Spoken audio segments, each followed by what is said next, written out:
Hello everyone, good morning সবাইকে। কেমন আছো সবাই? আশা করছি প্রত্যেকেই খুব ভালো আছো। আর আমি এই মুহূর্তে রয়েছি শঙ্করপুরে, দীঘার শঙ্করপুর। এখন গড়িতে বাজে সকাল 7:30। বন্ধুরা, কি সুন্দর লাগছে, সমুদ্রের পাশে বসে রয়েছে, দারুণ লাগছে দেখতে। প্রচুর ভিড় রয়েছে দীঘাতে। আর দীঘাতে সত্যি বলতে কি, যখনই আসি তখনই প্রচুর ভিড় থাকে।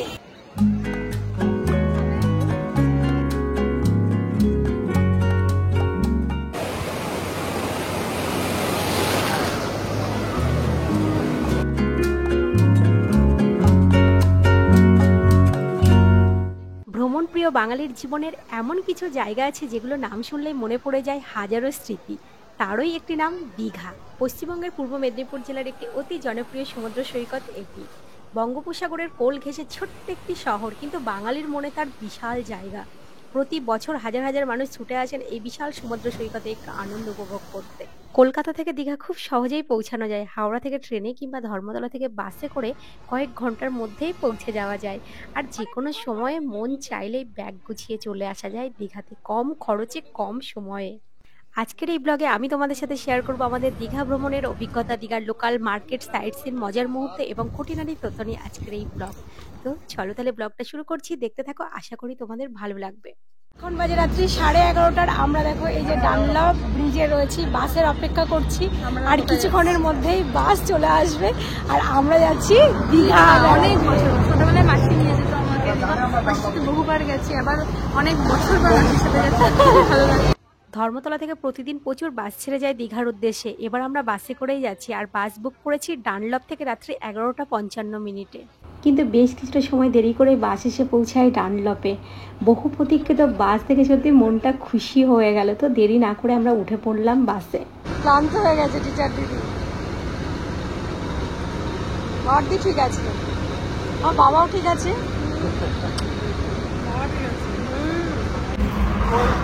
এখন বাজে রাত্রি 2:15 বাজে। আর আমরা এখন রয়েছি কোলাঘাটে। এই যে দোলনায় বসে পড়েছি, দারুণ আনন্দ হচ্ছে।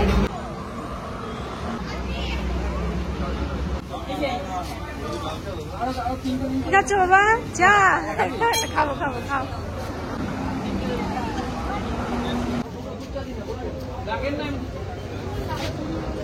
আসো আসো, আমরা সবাই একটু চা খেয়ে নিলাম। তো দারুণ মজা হচ্ছে। আর সবাই মিলে একসাথে গেলে কিন্তু বেশ ভালো লাগে।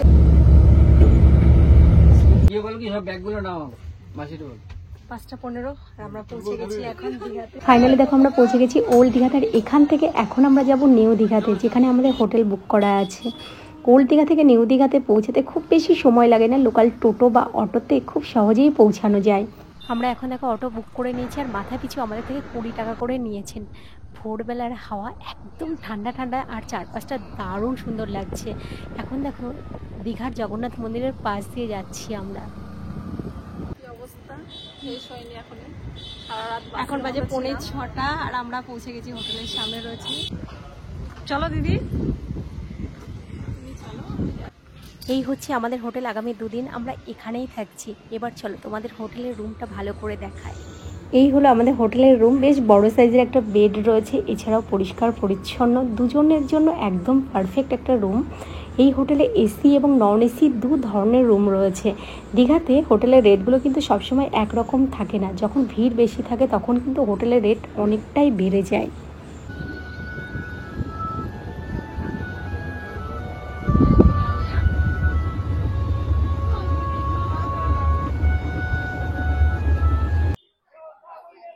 রেডি হয়ে গেছি, এখন যাচ্ছি সমুদ্রে স্নান করতে।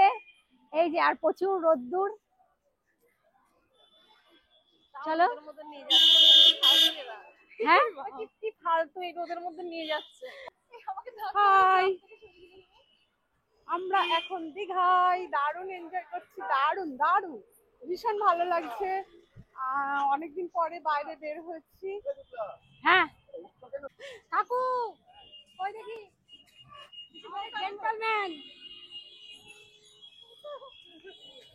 কাকু আমাদের একদম ঠিক আছে।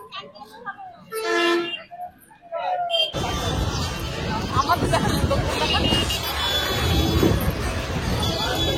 প্রচুর ভিড় রয়েছে দীঘাতে। তো এখন দেখো পৌঁছে গেছি একদম নিউ দীঘা সমুদ্র সৈকতের সামনে। আর এখানে এসে আমি তো অবাক হয়ে গেছি চারপাশের ভিড় দেখে। সত্যি বলতে এত ভিড় দেখতে পাবো ভাবতেই পারিনি। সবাই খুব মজা করছে। এত রোদ্দুর ঠিক করে কিছু দেখতে পাচ্ছি না, আর প্রচুর ভিড় রয়েছে দেখো। এই ভিড়ের মধ্যে একটা আলাদা আনন্দ আছে, চারপাশে সমুদ্রের ঢেউ, মানুষের হাসি মুখ, সব মিলিয়ে এক অন্যরকম অভিজ্ঞতা। তবে আজ আমরা স্নান করবো না এত ভিড় দেখে, শুধুমাত্র বসে বসে চারপাশটা উপভোগ করব। আর সমুদ্র দেখতে দেখতে সময় কাটানোও কিন্তু আলাদা একটা মজা আছে। বিচের চারপাশটা ঘুরে দেখছিলাম, আর বিচের মধ্যে সেইভাবে অতটা কোনো খাবারের স্টল দেখতে পেলাম না। যা স্টল রয়েছে সব ওপরে, বিচের ওপরে রয়েছে। তো চোখে পড়লো কয়েকটা কুলফির স্টল রয়েছে, আর এই গরমে কুলফি খেতে খারাপ লাগে না, তো আমরা নিয়েই নিলাম হাতে একটা করে কুলফি। বিচে যাওয়ার আগে আমরা খুব সকালে ঘুরে নিয়েছিলাম নিউ দীঘার লোকাল মার্কেটে। আর বাজারে ঢুকতেই চারিদিকে শুধু টাটকা টাটকা মাছ আর মাছ, সামুদ্রিক মাছ, কাঁকড়া, চিংড়ি মাছ। আর দামটাও কিন্তু বেশ কম রয়েছে। আর দীঘাতে না অনেক দোকানেই দেখলাম রান্না করে দেওয়ার ব্যবস্থাও রয়েছে।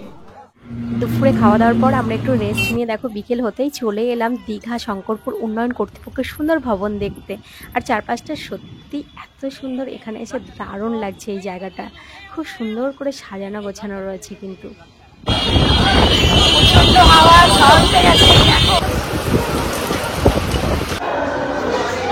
প্রচুর বৃষ্টি হচ্ছিল। তো তারপরে আমরা এখন দেখো দীঘার এই যে পাশে একটা রেস্টুরেন্ট আছে, তো এখন আমরা খেতে চলে এসেছি সবাই মিলে। আজ এই যে মার জন্মদিন, এর আগে আমরা যখন পুরীতে বেড়াতে গেছিলাম তো বাবার জন্মদিন পালন করেছিলাম। দিদি বড়দিদি আয়, বড়দিদি আয়, বড়দিদি আয়। এই যে আমরা 3 বোন।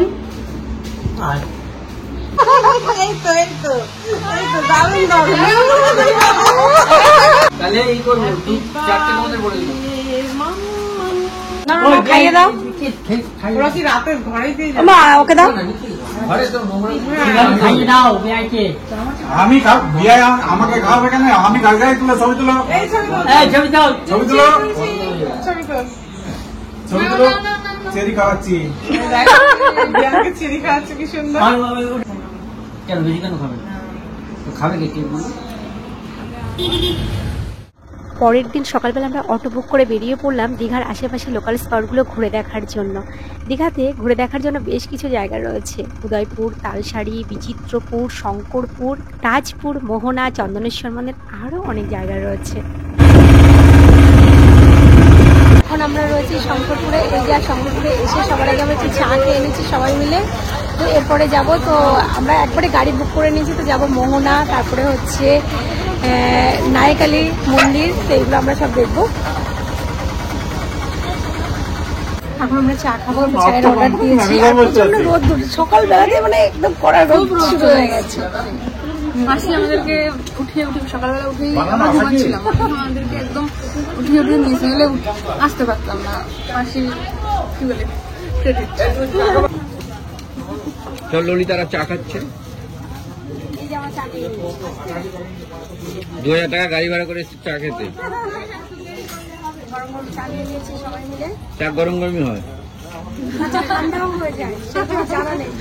তো আমরা সবাই চা খেয়ে এখন আমরা বিচের দিকে যাচ্ছি। আর এই জায়গাটা কিন্তু খুব সুন্দর, দেখো বন্ধুরা, বেশ ভালো লাগছে। এই জায়গাটা নিরিবিলি, শান্ত।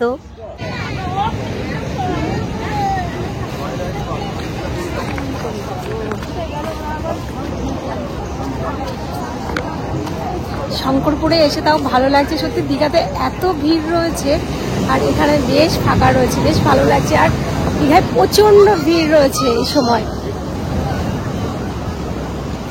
আর কালকে রাত্রে যেহেতু বৃষ্টি হয়েছে, তো বৃষ্টির জন্য এখন বেশ ঠান্ডা ওয়েদার রয়েছে। আর যেহেতু এখন খুব বেশি বাজেও নয়, এখন বাজে হচ্ছে সকাল 7:30। শঙ্করপুরে এসে এই জায়গাটা আমাদের বেশ ভালো লেগেছে। এখানকার পরিবেশ একদমই আলাদা, খুব শান্ত নিরিবিলি। চারপাশে পর্যটকের ভিড়ও খুব একটা নেই। আর এখানে দেখো বেশ কিছু দোকানও কিন্তু রয়েছে। আর যারা তোমরা দীঘার ভিড় থেকে একটু নিরিবিলি সময় কাটাতে চাও, তো তাদের জন্য শঙ্করপুর একদম পারফেক্ট একটা জায়গা।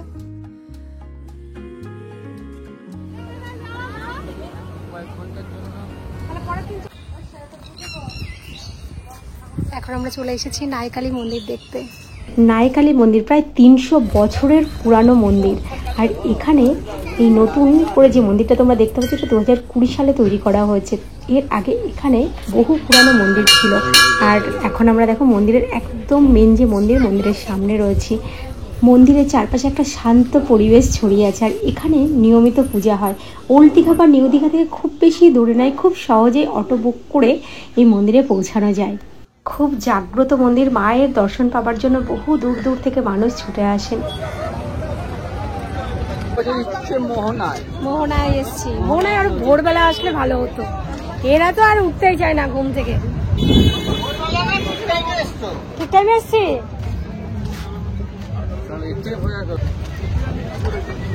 চলো চলো চলো, এই যে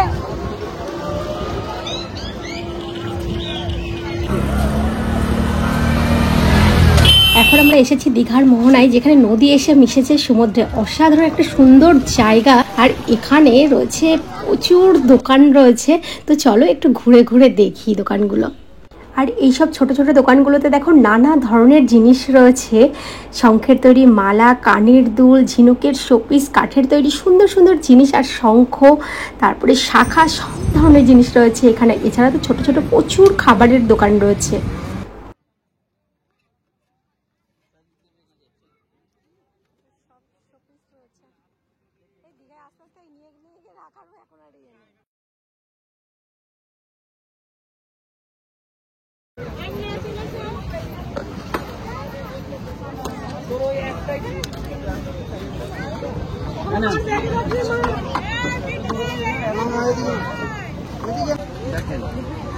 এই শাখা কত করে এগুলো? 100 টাকা। ও মোটা সরু সব 100? ও এটা দেখেন দেখি, এটা হালকা হবে, বেশি হবে।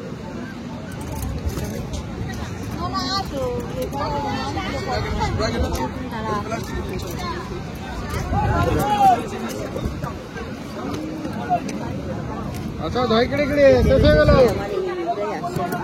তোমাদের এখানে তো ডাবের দামটা কম, দীঘাতে প্রচুর বেশি। সেই জন্য তো বললাম দিদি। হ্যাঁ, দীঘাতে 60-এর নিচে কোনো ডাবই নেই। কটা দিব আপনার? তুমি খাবে? ও খাবে না। আপনার কচি দিন।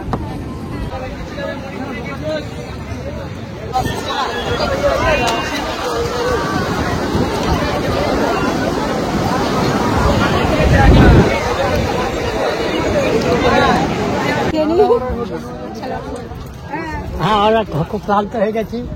ক্লান্ত হয়ে গেছো? হ্যাঁ, তো মা কোথায়? তো মা মাকে ওইদিকে আছে। ওই তো এসেছে খাবে। মা সব খাবে, মার কোনো ব্যাপার নেই। মা এখন নায়িকা হয়ে গেছে। কই দেখি আমাদের নায়িকাকে, এই যে আমার মাকে পুরো নায়িকা লাগছে না? নায়িকার রাজ্যে অত পুজো পাল করে না তোমার। হ্যাঁ, আমার মা পুজো করে ঠিকই, পুজোটা উপোস করাচ্ছে, বাদ দিতে হবে। তবে নায়িকা হবে না। তাহলে নায়িকা কবে? লাগাও, এনজয় করো, লাগাও। এই তো মোহনার এক পাশে রয়েছে দেখো লাইন দিয়ে অনেক মাছের দোকান, যেখানে টাটকা টাটকা সামুদ্রিক মাছ তো রয়েছে, তার পাশাপাশি অনেক শুকনো মাছ বিক্রি হচ্ছে বিভিন্ন দামে।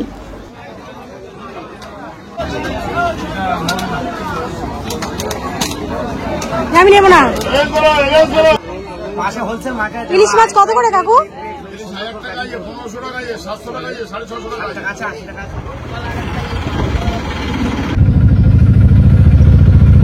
মোহনা থেকে ফিরে এখন আমরা একটা হোটেলে এসেছি টিফিন করতে। নিয়েছি কচুরি আর ঘুগনি। টিফিন করে একটু রেস্ট নিয়ে তারপরে আমরা যাব তাজপুর দেখতে। এখন আমরা বেরিয়ে পড়েছি তাজপুরের উদ্দেশ্যে। হঠাৎ করেই আমাদের প্ল্যানটা হলো, আর ভাবলাম যখন এসেছি তখন তাজপুরটাও একবার ঘুরে যাই। আমরা এখন পৌঁছে গেছি দেখো তাজপুর। দীঘার তুলনায় অনেকটাই শান্ত নিরিবিলি পরিবেশ। এর আগেও এসেছি, কিন্তু এমন একটা জায়গা বারবার আসলে কিন্তু ভালোই লাগে। আর আজকে আমরা এখানে লাঞ্চও করব। বান্ধবীর টানে টানে চলে এলাম, গলা তো পুরো ভেঙে গেছে, শরীরটা খারাপ, তাও আসতে হবে। আসতে হবে। ভীষণ ভালো লাগছে, অনেকদিন পর সেই পুরোনো জায়গায় আসা, সেই বৌদির দোকান খুঁজে খুঁজে পেলাম। এবার খাওয়া দাওয়া হবে। এবার আজ আমরা লাঞ্চ করব এখানেই, তার জন্য দেখো রান্না করতে দেওয়া হয়েছে দেশি চিকেন। দীঘা থেকে তাজপুর আসতে খুব বেশি সময় লাগে না, প্রাইভেট গাড়ি থাকলে তো কোনো কথাই নেই। আর দীঘা থেকে লোকাল অটো বা গাড়িতে তাজপুর খুব সহজেই পৌঁছানো যায়। 700 থেকে 800 টাকা ভাড়া নেন।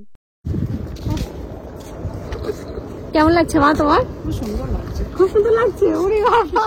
তাজপুরের শান্ত আর নিরিবিলি মুহূর্তগুলো উপভোগ করে ফিরে এলাম হোটেলে। তারপর চলে এলাম সন্ধ্যার পর ওল্ড দীঘাতে। সমুদ্রের গর্জন, আলো ঝলমলে দোকান চারিদিকে আর মানুষের কোলাহল, সব মিলিয়ে এক অন্যরকম অভিজ্ঞতা।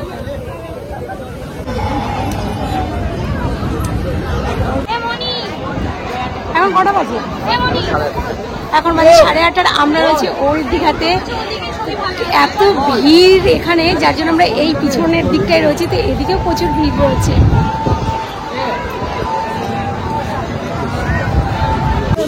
এই ব্যাগগুলো কত করে?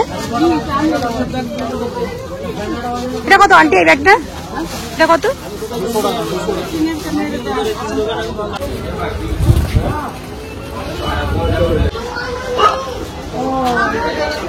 তুমি ওকে ফোন করো।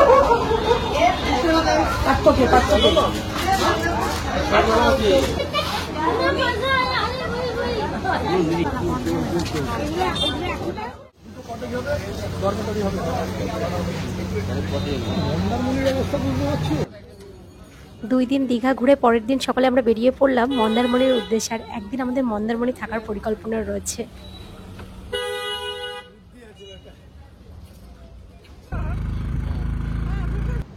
তো ফাইনালি আমরা এখন পৌঁছে গেছি মন্দারমণিতে। আর এই হোটেলটাই আমরা বুক করেছি, যেহেতু এর আগেও এই হোটেলে থেকে গেছি, যার জন্য এই হোটেলটাই বুক করেছি। আর মন্দারমণিতে আমাদের হঠাৎ করে প্ল্যান হয়েছে, তো হোটেল বুক করতেও কোনো অসুবিধা হয়নি, যেহেতু আগে আমাদের কাছে নাম্বার ছিল, তো ফোন করে দিয়েছিলাম, যার জন্য সব কিছুই সুবিধা হয়েছে। বাইরেটা কিন্তু অনেক সুন্দর, দেখো হোটেলের পাশে। দেখো, চলো তোমাদের হোটেল থেকে আগে যারা আমার ভিডিও দেখেছে তারা তো নিশ্চয়ই জানো যে আগেও মন্দারমণির ব্লগ আমি তোমাদের সাথে শেয়ার করেছিলাম। তো এবার এসেছি, বাবা মাকে নিয়ে এসেছি মন্দারমণিতে। তো এখান থেকে দেখো, এই যে একদম সি বিচ, ঠিক আছে, একদম পাশেই হচ্ছে এই হোটেলটা, খুব সুন্দর। এর পাশে দেখো অনেক হোটেল রয়েছে। এখন রেডি হয়ে গেছি, যাব সমুদ্রে যাব। আর আমরা তো মাঝে মধ্যেই আসি ঘুরতে, কিন্তু এই প্রথম বাবা মাকে নিয়ে আসলাম মন্দারমণিতে। দারুণ আনন্দ হচ্ছে, সবাই মিলে আসতে, সবাই মিলে আসলে বেশ ভালো লাগে।